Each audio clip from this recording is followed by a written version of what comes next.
आवश्यक सूचना। YouTube channel रुचि के वीडियो पर दवाइयों की सामान्य जानकारी के लिए वीडियो अपलोड किए जाते हैं। किसी भी वीडियो में खुद से दवा लेने सेल्फ मेडिकेशन के लिए सलाह नहीं दी जाती है। किसी भी प्रकार की दवा खाने से पहले डॉक्टर से सलाह अवश्य लें। यदि कोई भी व्यक्ति वीडियो देखकर खुद से दवा लेता है तो वह स्वयं किसी भी प्रकार के नुकसान के लिए जिम्मेदार होगा। धन्यवाद। Hello guys, welcome back to Ruchi के वीडियोस। तो गाइस, आज की इस वीडियो में हम ऐसा टॉपिक कवर करने वाले हैं जो एक नर्सिंग स्टूडेंट के लिए, एक मेडिकल स्टूडेंट के लिए, एक फार्मेसी के स्टूडेंट के लिए याद होना बहुत ज़रूरी है। उन्हें इसके बारे में कुछ ना कुछ जानकारी होना बहुत ज़रूरी है। तो गाइस, जो कि आज का हमारा टॉपिक है लाइफ सेविंग ड्रग्स, यानी कि इमरजेंसी कंडीशन में ऐसी दवाइयों के बारे में हम बात करने वाले हैं जो इमरजेंसी में दी जाती है। तो गाइस, इस वीडियो में हम इन लाइफ सेविंग ड्रग्स की क्लास, कैटेगरी, उनके मैकेनिज्म, उनके यूजेस और वो कौन कौन से डोजेस फॉर्म में आती है, ये सारी चीज़ें कवर करने वाले हैं। तो गाइस, अगर अभी तक आपने हमारा चैनल सब्सक्राइब नहीं किया है तो उसे सब्सक्राइब कर दीजिए और वीडियो को चलिए स्टार्ट करते हैं। तो गाइस, इस वीडियो को मैंने कैटेगरी वाइज बनाया है, जिसमें हमारी आज की फर्स्ट कैटेगरी है heart and cardiac emergency medicine के बारे में, जिसमें आज की हमारी फर्स्ट जो मेडिसिन है वो है एस्पिरिन। इसकी क्लास है, ये एंटीप्लेटलेट क्लास से बिलोंग करती है। इसका यूज़ किया जाता है हार्ट अटैक की समस्या में, यानी कि दिल का दौरा जब पड़ता है तो उस समस्या में इसका यूज़ किया जाता है। इसके मैकेनिज्म की बात की जाए तो ये क्लॉट फॉर्मेशन को रोकता है। और गाइज, अगर इसके डोजेस फॉर्म की बात की जाए तो ये टैबलेट डोजेस फॉर्म में आती है। इसके आगे हम बात करते हैं नेक्स्ट मेडिसिन के बारे में, जो कि है एट्रोपिन। ये एंटीकोलिनर्जिक क्लास से बिलोंग करती है। इसका यूज़ जब किया जाता है जब हार्ट रेट बहुत ही लो हो जाता है, यानी कि दिल की धड़कन बहुत ही कम हो जाती है। इसके मैकेनिज्म की बात की जाए तो ये वेगस नर्व को ब्लॉक करके हार्ट रेट को बढ़ाता है। और गाइज, अगर इसके डोजेस फॉर्म की बात की जाए तो ये इंजेक्शन और आईवी फॉर्म में आता है। नेक्स्ट हमारी इमरजेंसी मेडिसिन की बात की जाए तो वो है नाइट्रोग्लिसरीन। ये नाइट्रेट क्लास से बिलोंग करता है। इसका यूज़ किया जाता है चेस्ट पेन में, यानी कि एंजाइना की समस्या में, यानी कि सीने में जब दर्द होता है तो उसकी समस्या में नाइट्रोग्लिसरीन का यूज़ किया जाता है। इसके मैकेनिज्म की बात की जाए तो ये वेसल्स को रिलैक्स करके ऑक्सीजन की सप्लाई को बढ़ा देता है। और अगर इसके डोजेस फॉर्म की बात की जाए तो ये सबलिंगुअल टैबलेट, स्प्रे और पैच के रूप में आता है। इसके आगे हम बात करते हैं हमारी नेक्स्ट इमरजेंसी मेडिसिन के बारे में, जो कि एड्रेनालिन। इसे एफिनेफ्रिन भी कहा जाता है। ये सिम्पेटोमाइमेटिक क्लास से बिलोंग करती है और इसका यूज़ किया जाता है कार्डिक अरेस्ट में और सीवियर एलर्जी में इसका यूज़ किया जाता है। अगर इसके मैकेनिज्म की बात की जाए तो ये हार्ट को स्टिमुलेट करके बीपी को इंक्रीज करके एयरवेज को ओपन कर देता है।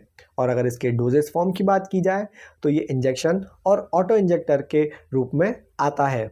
नेक्स्ट हमारी इमरजेंसी मेडिसिन है डोबुटामाइन। ये इनोट्रोपिक एजेंट क्लास से बिलोंग करता है। इसके यूजेस की बात की जाए तो ये वीक हार्ट पंपिंग की समस्या में यूज़ किया जाता है। मैकेनिज्म की बात की जाए तो ये हार्ट के कॉन्ट्रैक्शन को स्ट्रॉन्ग कर देता है।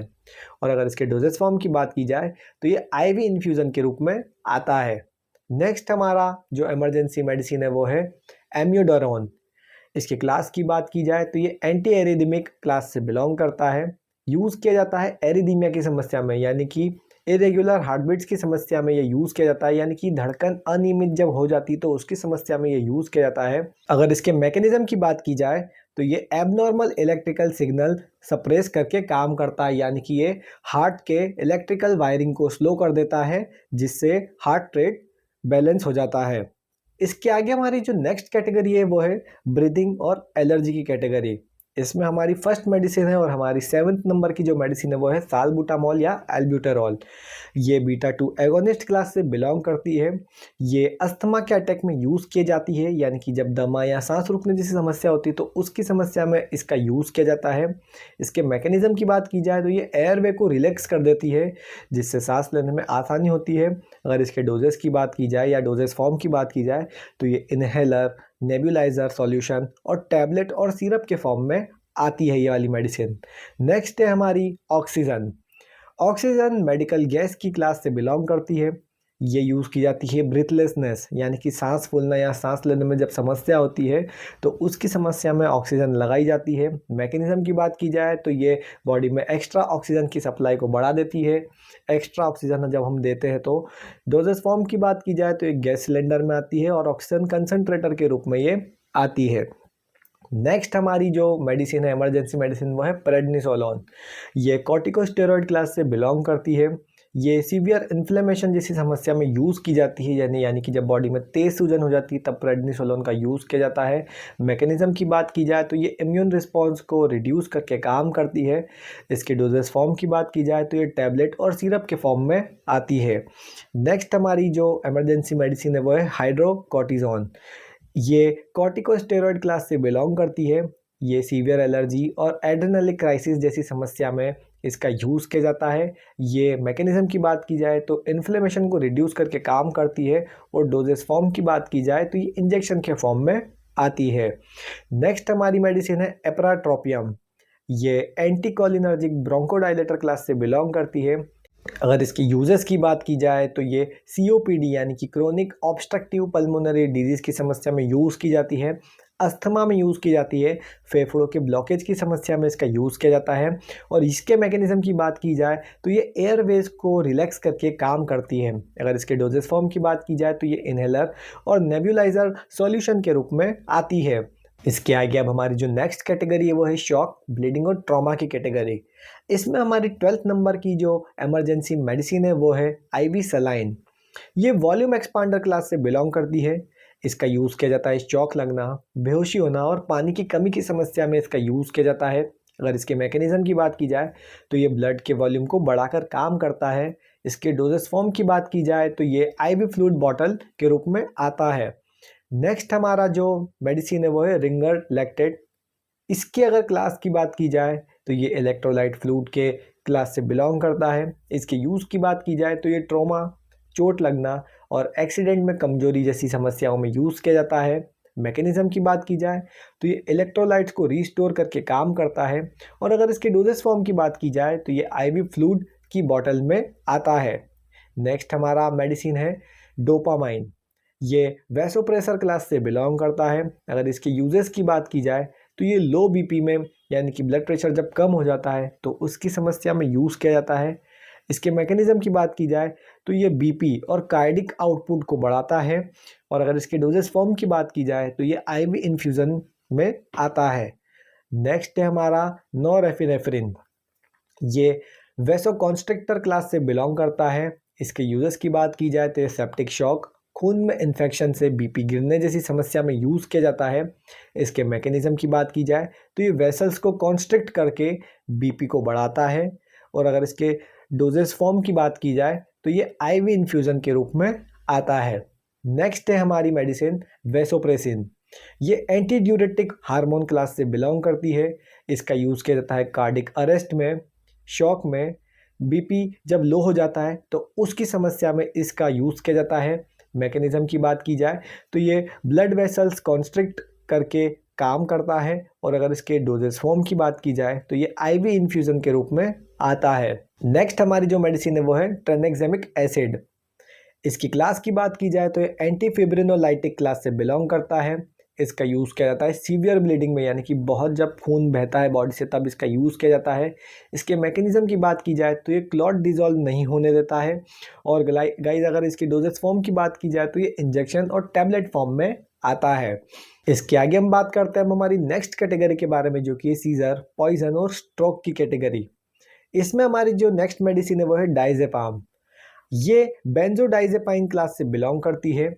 इसका यूज़ किया जाता है सीजर, यानी कि दौरा जब पड़ता है तो उसकी समस्या में इसका यूज़ किया जाता है। इसके मैकेनिज़्म की बात की जाए तो ये ब्रेन एक्टिविटी को काम करता है। और इसके डोजेस फॉर्म की बात की जाए तो ये इंजेक्शन और टैबलेट डोजेस फॉर्म में आता है। नेक्स्ट है लोराजेपाम। ये भी बेंजोडाइजेपिन क्लास से बिलोंग करता है। ये भी सीवियर सीजर, ये सीजर में नहीं है, सीवियर सीजर, यानी कि जब तेज़ दौरे पड़ते हैं तो उस समस्या में इसका यूज़ किया जाता है। इसके मैकेनिज़्म की बात की जाए तो ये सीएनएस को इनहिबिट करके काम करता है।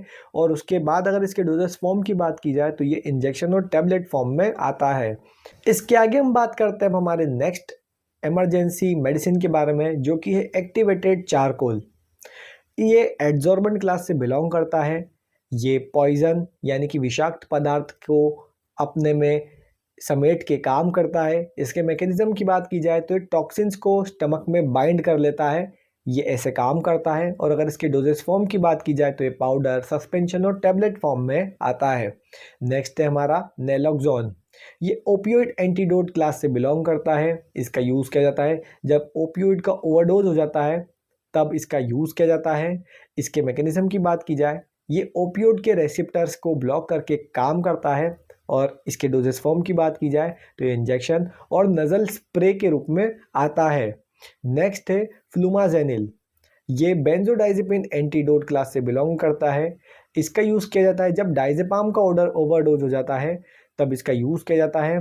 और इसके मैकेनिज्म की बात की जाए, ये बेंजो रिसेप्टर्स को ब्लॉक करके काम करता है।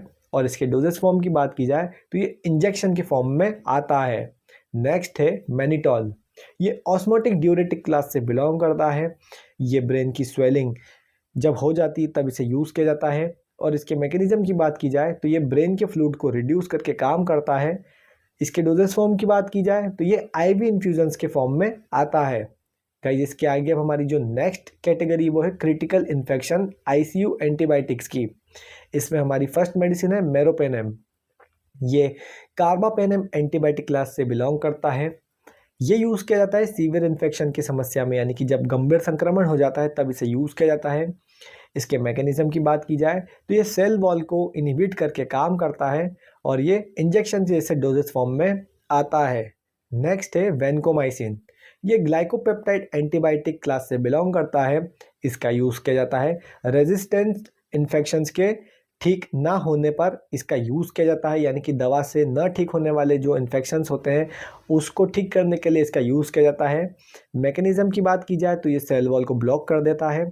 और डोजेस फॉर्म की बात की जाए तो ये इंजेक्शन फॉर्म में आता है। इसके आगे हमारा जो नेक्स्ट मेडिसिन है वो है पिपरासिलिन प्लस टेजोबैक्टम। ये ब्रॉड स्पेक्ट्रम एंटीबायोटिक क्लास से बिलोंग करता है। ये खून का इन्फेक्शन, यानी कि जो सेप्सिस हो जाता है, खून का इन्फेक्शन कहते हैं उसको, उसमें यूज़ किया जाता है। मैकेनिज्म की बात की जाए तो ये सेल किल कर देता है और रेजिस्टेंस ब्लॉक करके काम करता है। ये भी इंजेक्शन जैसे डोजेस फॉर्म में आता है। नेक्स्ट है सेफ्रियाटॉक्सोन। ये सेफेलोस्पोरिन क्लास से बिलोंग करता है। सीवियर इन्फेक्शन की समस्या में यूज़ किया जाता है, यानी कि बहुत तेज जब बैक्टीरियल इन्फेक्शन हो जाता है तो इसको यूज़ किया जाता है। इसके मैकेनिज्म की बात की जाए तो ये सेल वॉल को इनहिबिट करके काम करता है। इस वीडियो में हमने बात की लाइफ सेविंग ड्रग्स के बारे में, यानी कि इमरजेंसी में दी जाने वाली दवाइयों के बारे में इस वीडियो में हमने बात की है। तो गाइस, अगर आपको ये वीडियो ज़रा सा भी पसंद आया हो, ज़रा सा भी अच्छा लगा हो या ज़रा सा भी इंफॉर्मेशनल लगा हो तो इस वीडियो को लाइक कर दीजिए। कमेंट बॉक्स के पास में हाइप के बटन को हाइप कर दीजिए, जिससे ये वीडियो ज़रूरतमंद लोगों तक पहुँच जाएगी। और कॉमेंट करके बताइए कि ये वीडियो आपको कैसा लगा। इस वीडियो में कॉमेंट करके आप ये भी मुझे बताइए कि नेक्स्ट वीडियो में किस टॉपिक पर बनाऊँ। तो गाइस, वीडियो में फिलहाल इतना ही। अगर आपको ये वीडियो ज़रा सा भी अच्छा लगा हो तो इस वीडियो को लाइक कर दीजिए, चैनल को सब्सक्राइब कर दीजिए। मैं मिलता हूं ऐसे ही फार्मेसी रिलेटेड वीडियोस के साथ। तब तक के लिए भारत माता की जय।